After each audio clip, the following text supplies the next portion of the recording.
just a minute, we're going to be discussing the effects of elevated interest rates on banks, businesses, and consumers alike with one of our senior financial advisors. His name is Wesley Boudreaux. And if you stick around after his presentation, he'll also be answering some questions. But before he comes on, I'd like to quickly remind you that we are not affiliated nor endorsed whatsoever by Verizon. The Retirement Group is a completely independent group of financial advisors. And if you happen to see any YouTube cards popping up on your screen as you watch this video, feel free to give those a quick little click. They are going to guide you to several different resources we have available, one of which may simply be a link to a past video that you might find of interest or concern as a Verizon employee. So take advantage of those. And without further ado, here is Wesley Boudreaux. Hi, Wesley.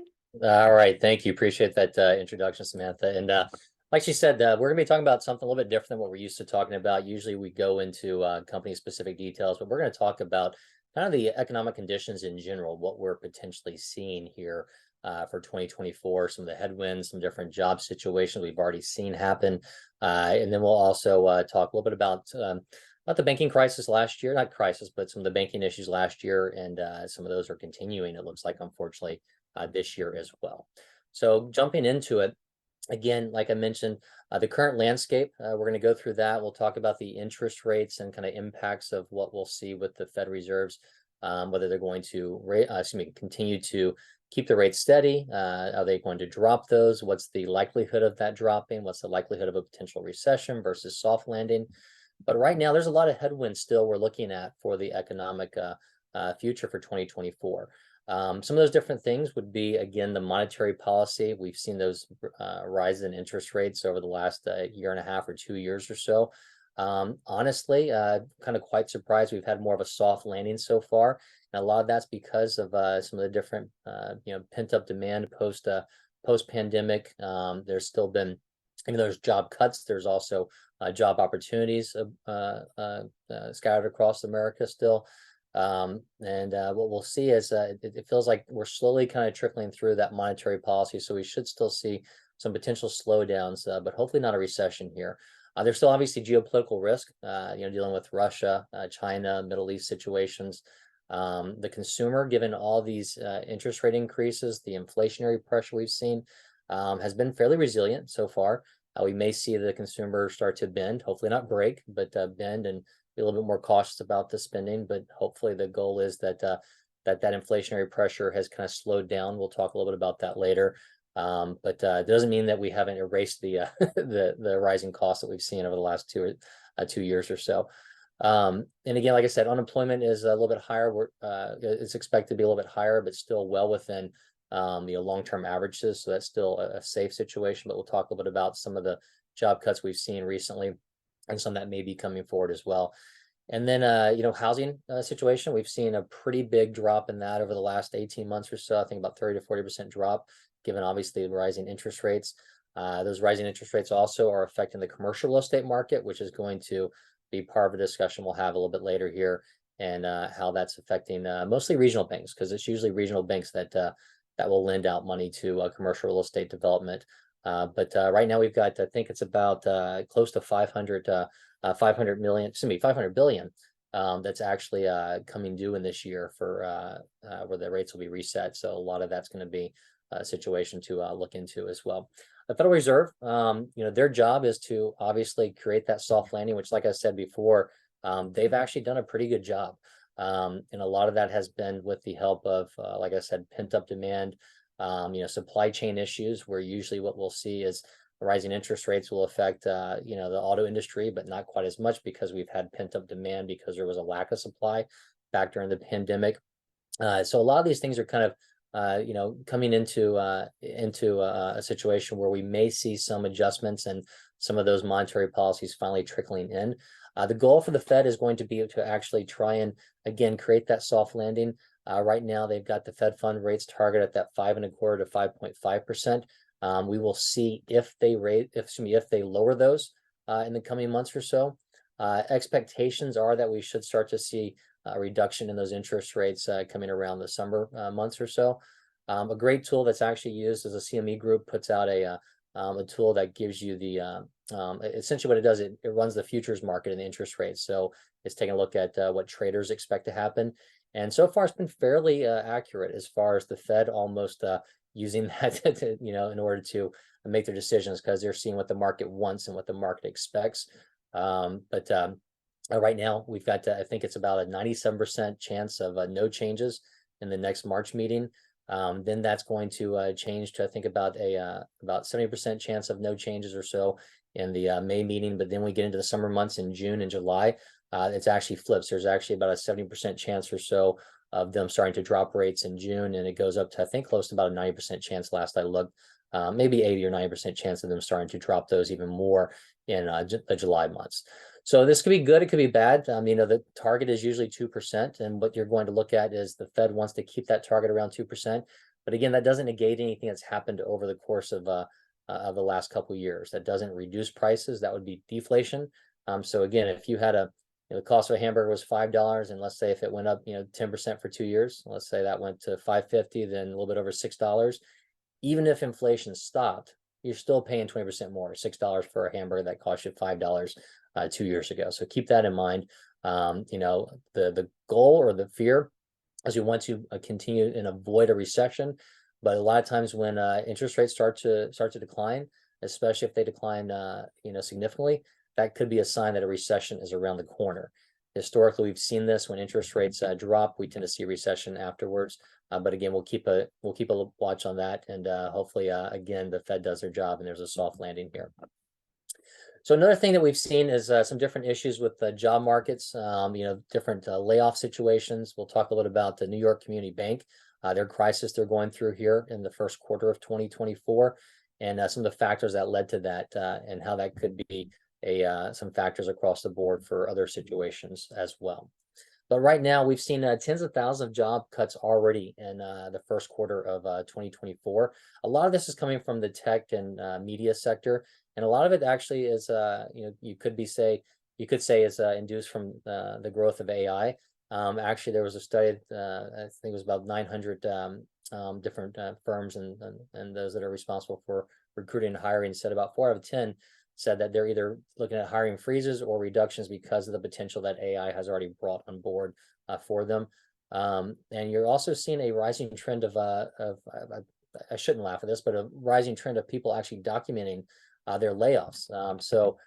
You may have seen this last year, and you might still see some more of it this year, where people understand and know they're going to be getting let go, and people are either recording those phone calls or doing TikTok or YouTube videos about it. So it's definitely a trend. But again, what we've actually seen is there are other jobs still out there. It just may not be in your specific sector. Like I said, tech's been the one that's been hit hardest. Media companies like Amazon, Google, Citigroup actually announced significant layoffs. Even UPS, Citigroup, I think it was 20,000. UPS about 20,000. Some of these are pretty significant impact. But like I said, most of them are going to be in the tech industry. We had about 260 some odd thousand last year. Already about 65,000 announced for this year, as I mentioned before. But going forward, we could continue to see some of these job cuts. But like I said, it's a combination of some cases AI bringing in the ability for some of these companies to work without those employees in certain areas. But a lot of it's also going to be kind of post-pandemic. We had a hiring feast, if you would, after the pandemic, where companies needed people for that rebound. They had to overpay them in some cases to get them in there. So now that's kind of working its way through the system. They're understanding the cost associated with that, and they're able to lean up and actually reduce some of their headcount in order to kind of go back to pre-pandemic type levels as well. Now, another issue that we're coming into is we saw some of the banking issues about this time, February, March of last year. When we're starting to see it again, unfortunately. And this is really kind of geared around commercial real estate. But New York Community Bank is one that is going through a crisis right now, where we saw back at the very beginning of February, their stock price plummet by about 40% or so. We've actually just seen it here kind of rebound a little bit, and then it's dropped again quite a bit just in the last day or so. And a lot of that's coming on the aspect of taking a look at their books. So they were one of the ones that actually bailed out Signature Bank last year. And one of the things that happened was by bailing them out, they're taking on their assets under management, but they're also taking on a lot of their bad loans. And a lot of these loans are coming due and they're needing to be refinanced at higher interest rates.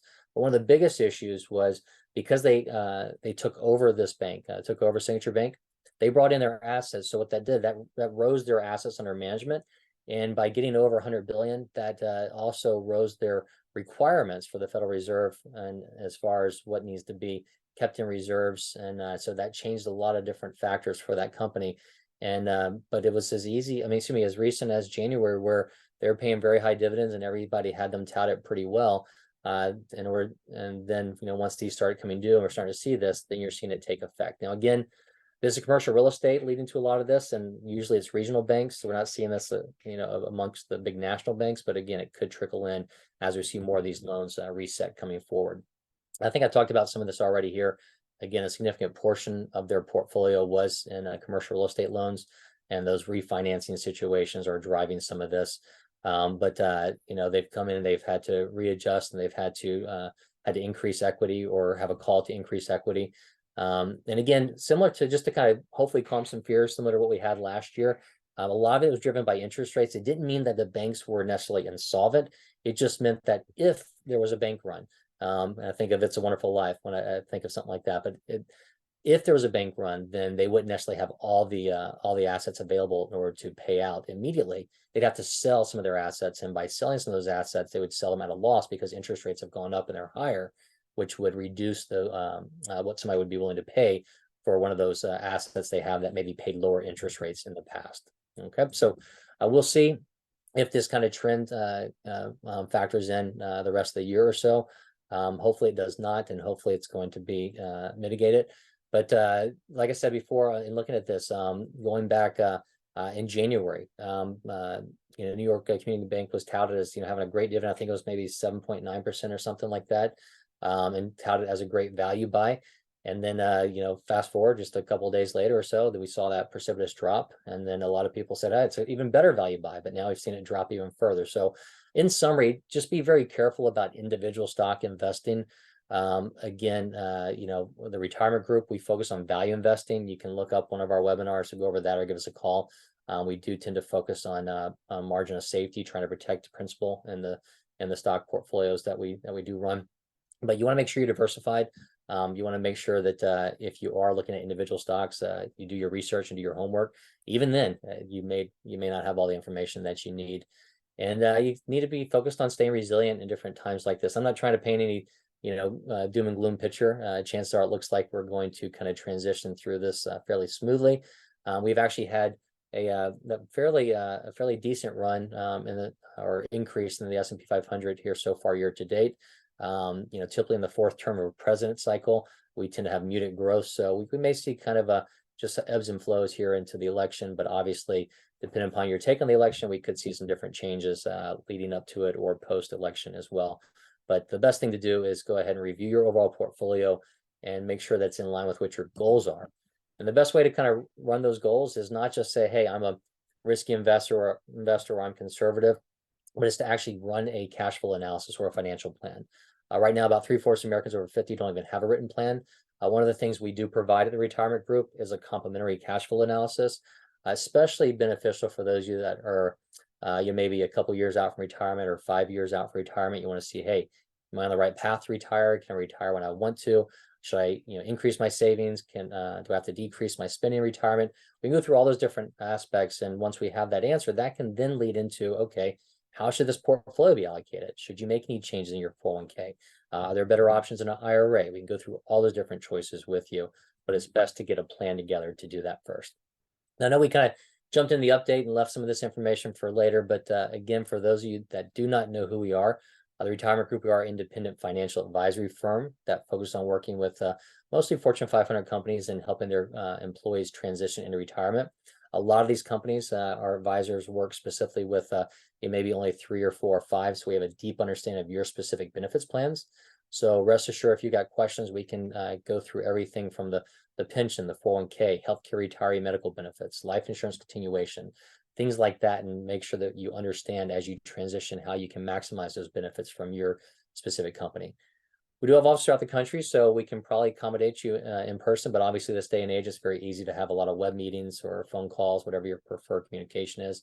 Just let us know. But again, that cash flow analysis I mentioned before, that is complimentary. So if you have any questions, want to dig into what your situation is, go ahead and take us up on that, and we'll be happy to dig into it for you.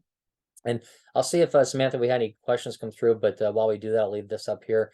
There's a couple QR codes on there if you want to get into our LinkedIn page to stay updated on your specific company plan information, or if you want to schedule an appointment with myself or one of our other advisors, you can get into our calendars there as well. You can always reach us at info@theretirementgroup.com with any questions, or call us at 800-900-5867. Thank you, Wesley. Yeah, we got just a couple questions. We're going to keep it short. Number one, how do massive layoffs affect the overall stock market stability? Okay, so it's going to depend. I mean, it could come into it from a couple different scenarios. Mostly layoffs are going to affect the independent company first. So let's take a look at I mentioned Citigroup before. They made that announcement of 20,000 layoffs back. I think it was the second week of January or so. Investors actually liked that because they saw they were leaning up and becoming more efficient, and that stock's up. I want to say it might have been like 8 or 9% since then. So in some cases it can benefit a company. Other cases it can have a negative sentiment. But if you fast forward and say we got massive layoffs across the board, nationwide, then obviously that could have a trickle down effect, because if you got more people getting let go, then that could reduce consumer demand or consumer purchasing power, which in turn could hurt the market. But right now we're in a point where it doesn't seem like that's an issue. I think I mentioned before, we might see the consumer bend, but probably not break. Even though we've had those layoffs we talked about, the job numbers in January were great. So again, it just may be an issue of, we got layoffs in one section, but we got hiring in another section. So it may be, shifting your focus and shifting your job mentality. But so far, so good. Alrighty, thank you. Next one. What's the likelihood of a recession given the current economic indicators, and how should I prepare my portfolio? Okay, so two questions in there. I mean, if you asked me this a year ago or so, I would have said there's maybe more likelihood, but like I said, we've actually kind of experienced or had that soft landing, or maybe not a soft landing, but a delay of that potential soft landing so far in 2023 because of some of the issues I mentioned before. Again, a lot of the expectations are for not necessarily a full-on recession, but maybe a mild recession or a soft landing coming in the middle of summer. So let's say, the latter part, the second part of 2024, we may see something like that, but it's not expected to be severe so far at this point. But again, like we said, there's always other headwinds and things that could change that. But generally speaking, we shouldn't see much recession. Now, as far as how to attack your portfolio, again, it goes back to understanding what your goals and your risk is. Somebody who may have 20 more years of work ahead of them versus somebody looking to retire next year is going to have different risk tolerance. So you need to understand that first, but and then look at that diversification approach. And you may want to, make some tactical allocation changes here or there, but by no means you want to go in and try and time it and get all in or all out of the market. But a good thing to be aware of is a lot of people kind of shied away and got out of bonds over the last decade or so because the interest rates were so low. We've finally seen these interest rates come up, and so you've got good yields in bonds. So it may be good to look at that again, because if we do see interest rates drop, then we'll actually see price appreciation in those bonds as well, because if interest rates are lower, somebody's going to be more attracted to your higher paying bond yield that you may have right now. So again, best to give us a call and look at your portfolio, but hopefully that helps a little bit. Thank you, Wesley. We're going to just do one more, but before I ask this last question, I just wanted to remind everybody that there are several links in the chat. You can book an appointment with Wesley. You can also use the QR codes that he has up on his screen. We'd love to connect with you on LinkedIn. Follow us on YouTube at the Retirement Group. Alrighty, Wesley, last question. How does the high interest rate environment impact my decision to either continue working or retire early? Okay. I guess the question could go two ways depending upon what was meant by it. But if we have continued high interest rates, obviously that means we've got continued inflation and things are getting more expensive, and so your purchasing power is eroding. So just from an overall standpoint, if you want to be safer about your overall situation, work another year or two, of making income versus spending money, that could be beneficial for you. So that's just one way to look at it. But at the end of the day, running that cash flow analysis, the best way to see, you may be surprised. You may have enough money set aside. You may be able to retire sooner than you want. And the question becomes, what's an extra year or two of retirement versus employment, mean to me emotionally? But the flip side of that question, which may be what it's alluding to, a lot of the companies that the retirement group works with, they still actually have pensions. And a lot of those pensions do have what are called lump sum conversion calculations, and those are tied to interest rates. So if you're one of those companies and you're having questions about your pension taken as an annuity or a lump sum, if you're thinking lump sum, as those interest rates come down, you'll actually see your lump sum increase. So it may be beneficial to actually hang on a couple more months or a couple quarters or even a year more in order to get a bump in your lump sum calculation. But those are ones, give us a call. We can definitely go in there. And that really ties into running a pitch and estimate for you and digging into that cash flow analysis to show you the benefit of, whether you leave now versus hold on for another year, get an extra year income, as well as maybe you may make an extra 50 grand or more on your pension. So it's really up to running those numbers to see that. And you had said Thanks. that was the last question, I think. Yeah, that was it. Okay. So just as she said before, a quick reminder, even though I talked a little bit about some of the companies we work with, we're not specifically employed or endorsed by them, but our advisors have worked extensively with a lot of them and some for over 30 years. So just give us a call and we'll be happy to dig into anything on those and run those reviews for you. But you can reach us at 800-900-5867. Thank you. Thank you, everybody. Have a great day.